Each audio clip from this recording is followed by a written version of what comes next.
Nunca olvidaré lo que me hicieron. Mancillaron mi nombre ante los ojos de la gente, arruinaron mi reputación. Nunca imaginé que me podría pasar algo semejante. La huella de lo que ocurrió se quedará para siempre. Incluso mis nietos lo sabrán. Boko Haram es un movimiento terrorista creado por Ustaz Mohammed Yusuf en el año 2002 con el propósito de crear un Estado islámico que esté en contra del mandato del gobierno de Nigeria. Pensó conformar este grupo con el propósito de quebrantar la impureza para así lograr una reforma en la humanidad. Por tal motivo, al crear esta actividad atroz, lo que buscaba era sacrificar a sus propios hombres para así conllevar una regeneración social.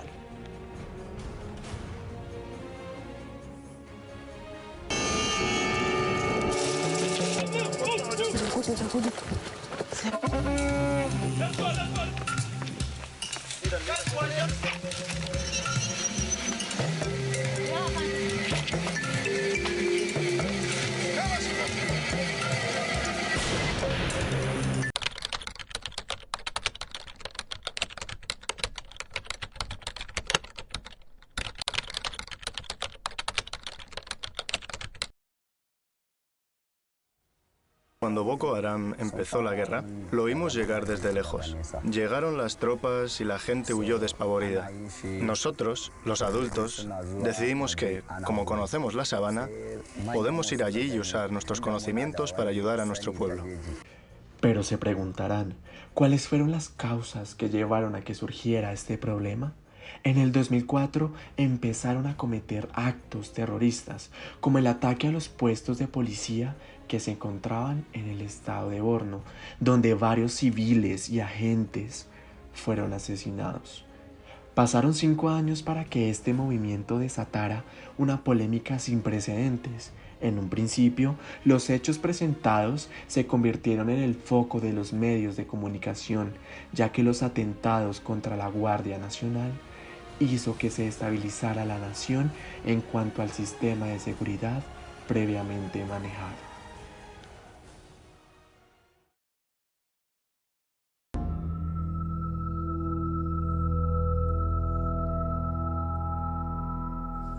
I'm in Nigeria. It's one of the wealthiest countries in Africa, but since 2009, it's been facing an insurrection in the north from a group called Boko Haram. I traveled to Nigeria to embed with the country's army as it ramped up its fight against Boko Haram.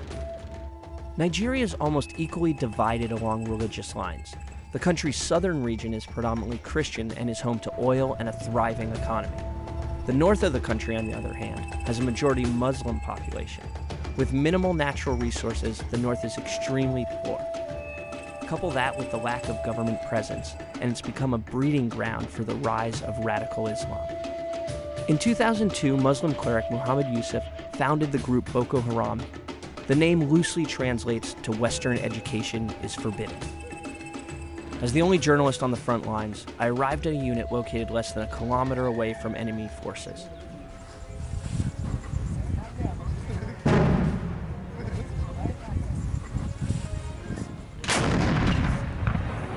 So they just blasted off a 122 millimeter shell. They shot it, I think he said, almost 9 kilometers into enemy territory. The most important thing is that once we sight them, either they are very poor or they are too second, we have to fire the general area.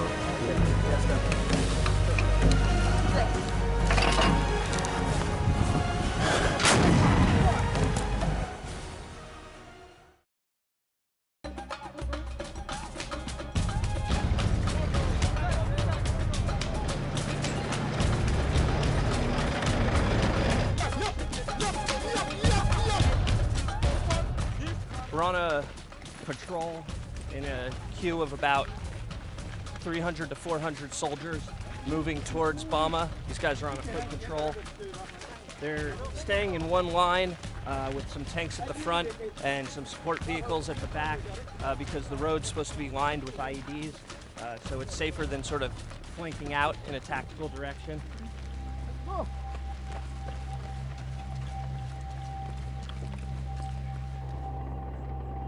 The tanks returned after doing forward reconnaissance. There had been a blue-on-blue incident, otherwise known as friendly fire.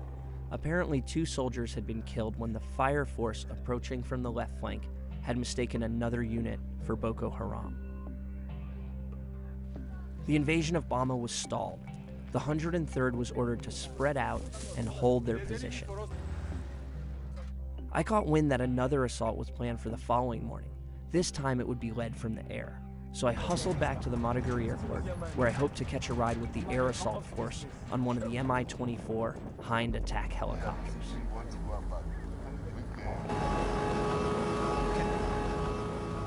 Today is the most significant day so far in the campaign against Boko Haram. This morning starts the invasion of Bama. So I'm going to be in one of the attack helicopters, the Mi-24. That's going to commence the attack, after which the ground forces are going to move in and attempt to rout Boko Haram from the city of Bama. The private military contractors provided technical advice to the 72nd Mobile Strike Force. In addition, they provided a fully operational air wing. We were able to accompany the air wing for the first part of the assault on Bama. The Mi-24 Hind attack helicopter is basically a flying tank. It was built by the Russians during the Cold War and can fire up to 4,000 rounds a minute. It's truly a devastating piece of military hardware and a game changer for the Nigerian army.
After 2 hours, the helicopter assault team returned to base.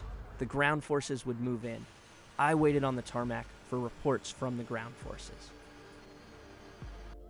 Within 24 hours, we learned that the assault was a success. Boko Haram was routed from one of its major bases, scattering the few remaining fighters into the Sambisa forest.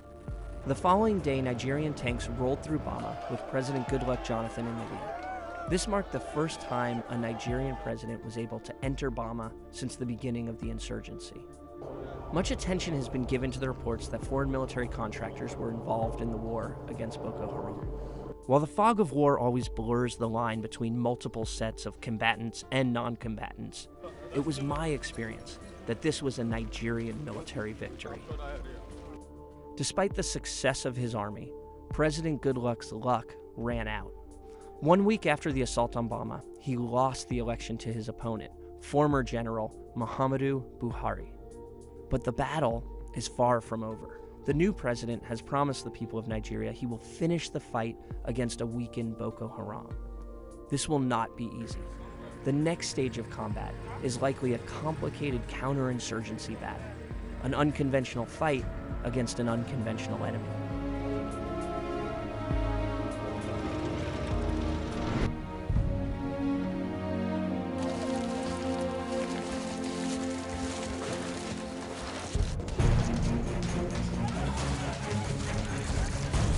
Este movimiento lleva más de 18 años siguiendo la idea de crear una ley que esté en contra de la impureza regional y de los mandatos que son reformados por el gobierno de Nigeria. Asimismo, siguen cometiendo atentados a los diferentes sectores que no cumplen con la ideología que este grupo ha creado.